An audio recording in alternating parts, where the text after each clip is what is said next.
SIR নিয়ে একের পর এক ডেডলাইন যখন দেওয়া হচ্ছে নির্বাচন কমিশনের তরফ থেকে, তার মধ্যেই কলকাতায় শুরু হলো ইভিএম এর ফার্স্ট লেভেল চেকিং এর ট্রেকিং। উপস্থিত রয়েছেন জ্ঞানেশ ভারতী সহ নির্বাচন কমিশনের প্রতিনিধিরা, রয়েছেন মুখ্য নির্বাচনী আধিকারিক মনোজ কুমার আগরওয়াল সহ সমস্ত জেলার জেলা শাসকরা। রুমা পাল আমাদের প্রতিনিধি রয়েছেন আমাদের সঙ্গে। রুমা, ট্রেনিং শুরু হলো এবং এই ট্রেনিং এর আগে জ্ঞানেশ ভারতীর সঙ্গে বৈঠকও করেছেন বিরোধী দলনেতা।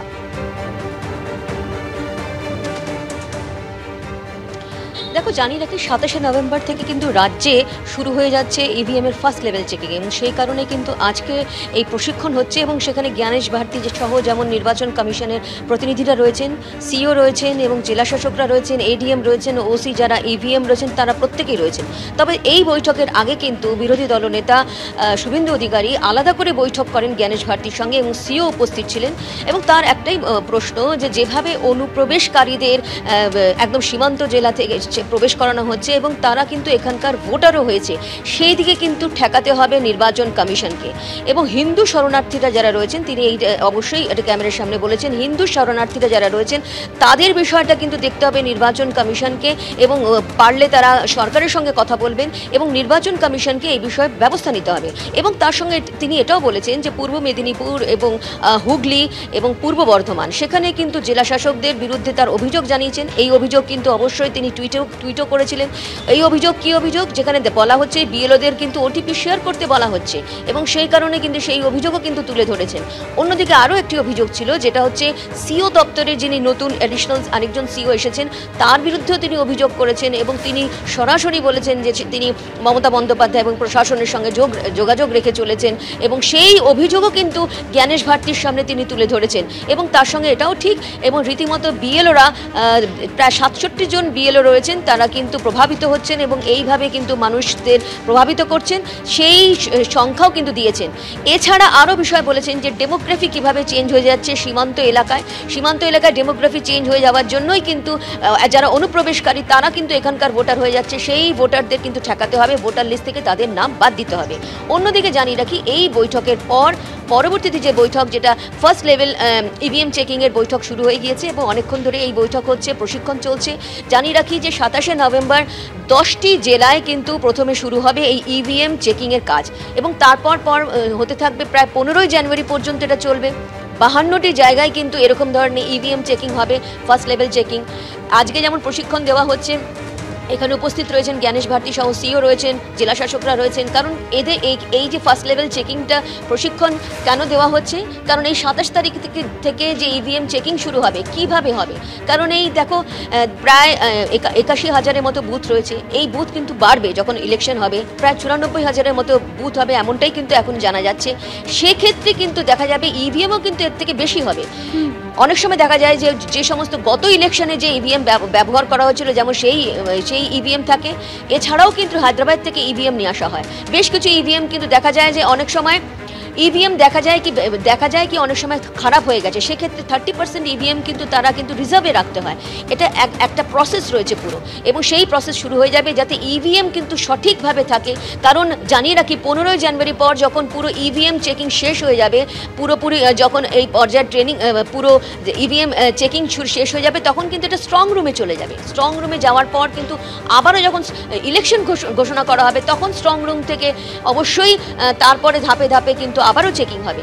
সেক্ষেত্রে জানিয়ে রাখি এই যে ইভিএম চেকিং শুরু হবে 27শে নভেম্বর থেকে, সেখানে কিন্তু স্বীকৃত রাজনৈতিক দলের, যেখানে এই রাজ্যে আছে 8টি স্বীকৃত রাজনৈতিক দল, তাদের প্রতিনিধিরাও থাকবেন। তারা দেখবেন যে ইভিএম ঠিক আছে কিনা। সেই কারণে সমস্ত প্রসেস কিন্তু আজকে সমস্ত জেলা শাসক, এডিএম রয়েছে এবং তার সঙ্গে সঙ্গে এটাও ঠিক ওসি যারা ইভিএম রয়েছেন তাদেরকে প্রশিক্ষণ দেওয়া হচ্ছে। কারণ এই প্রশিক্ষণের মাধ্যমে কিন্তু পরবর্তীতে যে এই ইভিএমের যে চেকিং সেটা শুরু হয়ে যাবে। তার সঙ্গে সঙ্গে এসআইআর প্রক্রিয়া চলছে। এসআইআর প্রক্রিয়া আর কয়েকটা দিন 4 ডিসেম্বর পর্যন্ত চলবে। তার আগে কিন্তু বিএলওদের একাধিক জেলায় কিন্তু মোট 12টি জেলায় প্রশিক্ষণ চলবে। আজ থেকে কলকাতায় শুরু হলো সেই ট্রেনিং। এই ট্রেনিং শুরুর আগে জ্ঞানেশ ভারতীর সঙ্গে আলাদা করে বৈঠকও করেছেন বিরোধী দলনেতা। বৈঠক শেষে কি জানালেন শোনাব। আমরা আমাদের বক্তব্যগুলো যেটা বলেছি সেটা হচ্ছে, প্রথম কথা হয়েছে যে পশ্চিমবঙ্গে যেভাবে ডেমোগ্রাফি চেঞ্জ হয়েছে এবং বর্ডারে যেভাবে জমি না দিয়ে অনুপ্রবেশকারীদেরকে ঢুকিয়ে ভোটার লিস্টের নাম তোলা হয়েছে, পশ্চিমবাংলার ডেমোগ্রাফি বদলে দিয়েছে। আপনি তো ট্রু ইন্ডিয়ান, যে দলই করেন, যে ধর্মই মানেন না কেন, আপনি আপনার দেশের এই সর্বনাশটা চান। এটা করেছে মমতা বন্দ্যোপাধ্যায় এবং তার প্রশাসন। আমরা বলেছি যে এদের নাম কাটতে হবে, সাথে সাথে হিন্দু শরণার্থী এদের নাম তোলার ব্যবস্থা রাখতে হবে।